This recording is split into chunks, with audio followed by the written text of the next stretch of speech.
What are some extremely bizarre encounters you had with complete strangers? Story 1. I was 14 at a Metallica/Guns N' Roses joint concert.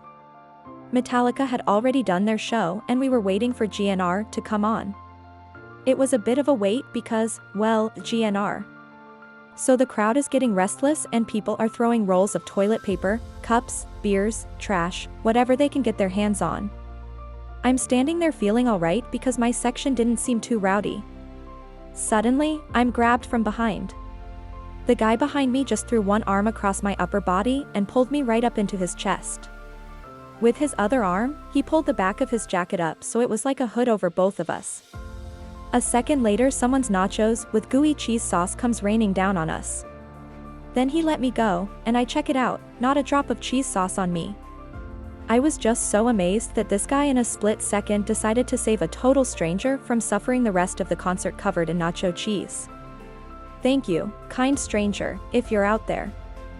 Story 2. Working service counter in retail, 1998, expecting my first baby. Young man, very skinny and dressed in brown, comes in, stands several feet back from the counter and looks at me. I greet him a few times, he doesn't react. After several minutes, he came forward and said very quickly, "You're 6 months pregnant and you're going to have a boy. The dad's not around, but that's okay, you've got this. The baby's coming very soon, early, but don't worry, he'll do good." Before I could say anything, he left the store. He was right about everything. Story 3. I was at a bookshop and a random woman walked up to me and said, "I just had to tell you, but your outfit is truly great. Love it." This was 3 years ago, and I still think about that compliment to this day.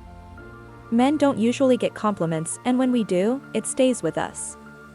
Story 4. When I was 15, I used to ride the bus for 5 hours and 35 miles every Friday so that I could practice with my band. It was actually 4 different bus changes, so you ran into a lot of colorful characters, city bus and major metropolitan area. Well, one time this older, apparently homeless, eccentric-looking gentleman boarded the bus with a bottle of wine in a brown paper bag. His lips were stained. He was clearly drunk, but not to the point of being a problem or anything. He sat across the aisle from me and I was thinking, oh great, here we go, but he was calm and eventually we started conversing. I was uncomfortable at first, but we discussed some interesting things and shared our philosophies. After a while his stop came up and this man who I'd never met before and who knew nothing about my background stood up and took my hand in his and kissed it. Now at first I'm thinking, great, this guy is a creep who's into 15-year-old boys, but then I looked into his eyes and realized he wasn't being creepy at all. There was no devious intention. He looked at me and said, "I know the pain you are feeling. You lost your mother. Do not despair, she is with you." Then he exclaimed, "I am a seraphim of the highest order," and did a sort of theatrical curtsy and walked off the bus. I was left dumbfounded. The thing is, my mother had passed away from cancer less than a year before that, and I was feeling completely lost without her. It was the darkest time in my life. How this random homeless wino knew this about me, I'll never know. He was like a character from the movie Dogma. Maybe he really was a seraphim of the highest order. It still gives me chills thinking about it. Story 5. I was at work and a friend of mine called the work phone and told me a mutual friend had been in a car accident and was dead. A customer heard the conversation. The customer came back into the store a few minutes later with a condolence card. I was touched by their compassion. Story 6. Grocery store parking lot.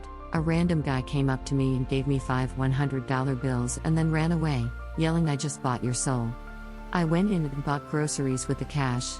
Story 7. I used to work in food truck called Dem Boys Seafood.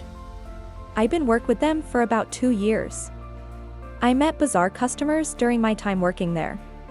There was this one time this guy and his 2 kids who didn't have any money on them. I felt bad for them, so I paid for his food and the dad grateful for me. He told me he'll pay somehow and I told him it was fine. Few days later the guy come back, give me a box full of pants. It was weird at first, but I take it anyway. I didn't want to be mean or anything, so I take it. Anyway, when I get home I checked out the pants, and same were my size, so I wanted to clean them before I wear them. And before I put them in the washer, I checked the pockets just in case if there was anything in them.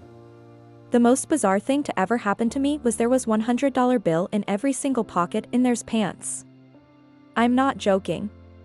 In every single pocket, no joke. It was about $1,000. Luckiest day in my life. The only odd part was I ever met the guy and his kids ever again. I think of them sometimes and I hope they're doing all right out there somewhere. Story 8. I was in a grocery store in Cape May, NJ with my ex-mill. Now I am adopted and I was born in Atlantic City, NJ. I heard this older lady call out a name. Wasn't my name, so I really didn't pay much attention. Well, that didn't work.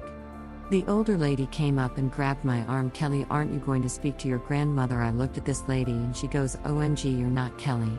But you look just like Kelly, but she has blue eyes. Now this is 1988, so she pulls out her wallet and shows me Kelly's picture. It is me with blue eyes? I mean, it was like a picture of me but with blue eyes. Even my ex-mill was like WTH. The lady apologized and walked away before I could even think. All these years I've wondered, am I twin? Did I have a sibling that I didn't know about? Story 9. I was 45, in the parking lot of a Midwest grocery store, putting my purchases into my car. Handsome man about my age approached, speaking English with a thick Italian accent. Excuse me, he said, are you married? Yes. I lied. Oh, I'm sorry, he said. Your face is my favorite. Story 10. Once delivered food to a dude's house. The door was slightly ajar, so I knocked and he popped his head out and asked, "You here for the orgy?" I said no, just delivering food, and then asked why his door was open out of curiosity, and he said the Irish. Didn't even elaborate, but anyway, I gave him his food. All it was a $5 piece of garlic bread, and IFD off, forever stuck with that memory. Story 11. I got a message request on Facebook, and when I opened the message, a very small Mexican man had sent me a picture of his D***K. I responded, "Why did you send me a picture of a sweaty thumb?" He then got angry and told me that his uncle was a world-famous, Mexican mafia-type hitman, and that he was going to find me. Even sent me the hitman's name, which I googled, and he was, indeed, a murderer, serving a life sentence for his crimes. He said, "Better watch your back, B********H," and then blocked me. That was 8 years ago, and I still think about it. Story 12. They knocked on the cubicle door of the toilet I was using at a Starbucks on a motorway somewhere. I didn't reply. Knocked again. I shouted that I'd be 5 minutes. They then said no rush, but please don't flush the toilet after you're done. Story 13. I went to visit Roanoke, Virginia once. Went into this little restaurant, and the staff was all super friendly, "How you been, so nice you dropped by," and so on. We were seated, and this little lady swoops up to the table and says, "You want your usual?" And I'm like, "Lady, I've never been here before," and then everyone working there got all indignant, like I was playing a joke on them, or being an A***s. I told them they had me mixed up with someone else, really. They served us, and we left, but the whole time we were there, the staff was staring and whispering, and the vibe was incredibly disquieting. Never went back, never had an experience like that again. Story 14. I was the designated driver for a group of buddies at my leadership school while I was in the Army. We run up to Baltimore and hit a dance club. I sit/stand around waiting for my group to go. A lady slides up to me, notices I'm a bit bored, and proceeds to bite my chest and states, "Now you ain't bored. Weirdo." Story 15. Back when I was investigating fires, I had a fire to investigate at a church's chicken in Memphis. I landed at the airport at like 11 p.m. and went to drive to my hotel. On the way there, I stopped at a gas station somewhere in the city and walked inside because I was thirsty.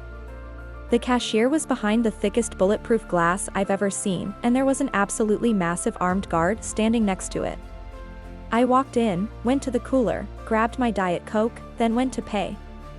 I noticed while I was waiting that the guard never took his eyes off me. The guy in front of me paid and left, and I stepped forward and put my drink on the counter, and the guard just kind of stepped forward and said, "You're a brave little white boy." Not knowing what he was talking about, I just said, "Thank you," and the cashier then said, "You need to pay for this, get in your car, and go wherever it is you're going immediately." So I did. I know Memphis has a reputation, but I was fine the whole time I was there. Even out late. Thank you so much for watching. If you want more videos like this, do subscribe and like. Don't forget to check out the other videos on my channel.